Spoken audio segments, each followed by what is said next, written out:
This episode is part of the Transformational Podcast, Systems in Motion.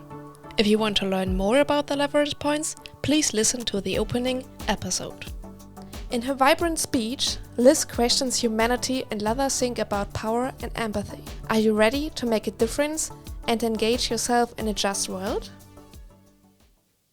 I come to speak about fight against injustice and discrimination, about the defense of those historically oppressed, about morality, ethics, what would be right and wrong. My name is Elizabeth Diaz General, and I have to talk about Anti-Speciesism, a moral philosophy that dates back to the late 70s, when Richard Ryder and later Peter Singer defined the term speciesism.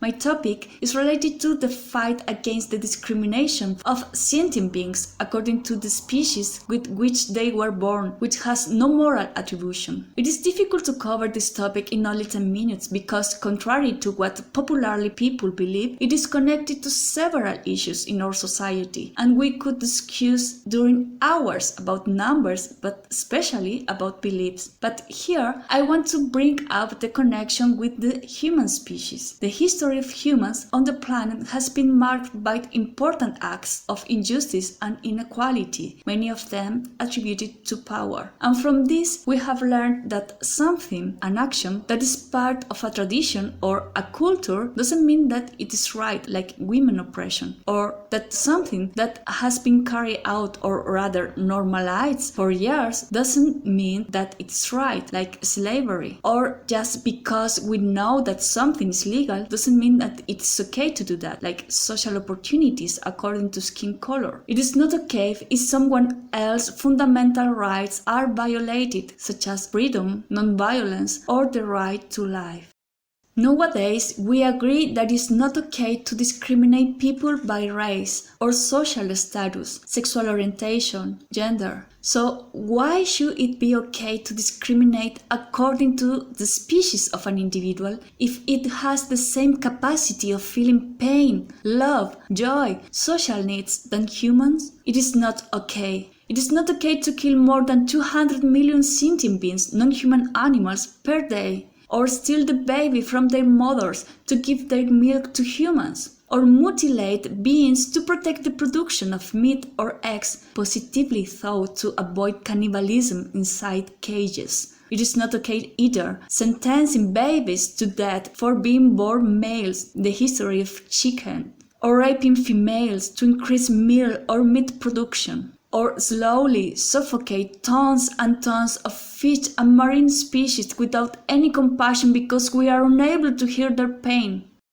or condemn an innocent being to slavery from the day of its birth to live a miserable life of overcrowding and diseases and to suffer a painful death at an early age, and many other actions that we commit at an industrial level. Many of them disguised in the need for better nutrition for humans, but it is necessary today. The American Dietetic Association supports plant-based diet, and there are several scientific articles that describe the relation between eating animal products and diseases such as cancer, diabetes, cardiovascular diseases, and more others. And probably some of the actions that I mentioned before sound familiar to us because they have also been applied to humans in the past. Oppression, violence, domination, exploitation, and objectification. And unfortunately, they still happen in some parts of the world, underground and in a different scale. However, neither on an industrial nor a local scale, they are okay. Take a life for the taste of its meat, or because it is a tradition, or because it is a social behavior, it's just not fair. The social psychologist Melanie Joy, in her book Why We Love Dogs, Eat Pigs, and Wear Cows, discusses about this under her concept carnism. And while we, human beings, talk about humanity, but do we really know what it means? It talks about compassion, and why don't start it with our minor brothers and sisters, with all the non-human animals around us? With anti-speciesism, we are talking about a complete transformation, a paradigm shift in which we must see non-human animals as non-human persons, as Francioni and Charlotte say in their books about the abolitionist approach. This means we need to change social behavior, transform the food and economic systems. We are talking about the highest levels to intervene a system, the leverage points 1 and 2, according to Donella Meadows. Transcending paradigm. Paradigm shift. Such a great change in which humanity understands the errors in which it has lived, as it already was in the past when Copernicus showed that the Aristotle's approach was wrong and the Earth was not the center of the universe, or when Charles Darwin demonstrated our connection with other animals, both the biggest mistake of the human history according to Sigmund Freud. And these were and are evidence that anthropocentrism, that is, humans, specifically men, as the most valuable creature or the center of everything, must be overthrown. And the human and his/her environment are one and must live together and not under the exercise of power. And beyond the scientific evidence, it is a call to recover empathy, the one with which humans are born, in which we instinctively caress an animal and eat some fruit or plants, in which we help the underdog. And this transformation has already started, and it is promoted by social movements of the vegan community worldwide, such as Animal Safe Movements, Anonymous for the Voiceless, or activists like Gary Yourofsky, Ed Winters, or James Aspey. They, and many others from the abolitionism and welfarism approaches today speak out for non-human animals through education, revealing the truth to people and inviting them to change their behavior. One example is the campaign Challenge 22 to try veganism. According to surveys in different countries, the numbers of vegans has risen in the last years, and that trend will continue in the following years at an accelerated rate. We also observe changes in training, academia and literature, university programs about animal ethics in France, animal rights in Chile, scientific research about the philosophical foundation of this issue, training centers and books for vegan advocacy.